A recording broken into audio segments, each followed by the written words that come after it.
Operation सिंदूरच्या माध्यमातून भारतीय लष्करानं पाकिस्तानला चांगलीच अद्दल घडवली आहे।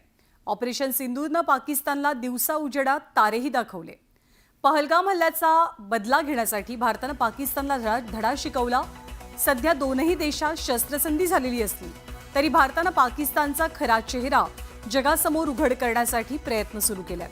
केंद्र सरकार आता जगभरात सर्वपक्षीय शिष्टमंडळ पाठवणार आहे आणि या शिष्टमंडळाच्या माध्यमातून जगासमोर भारताची बाजू मांडली जाईल।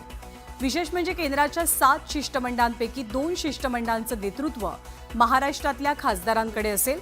त्यातलं एक शिष्टमंडळ सुप्रिया सुळेंच्या नेतृत्वात रवाना होईल इजिप्त, कतार, इथिओपिया आणि दक्षिण आफ्रिकेसाठी।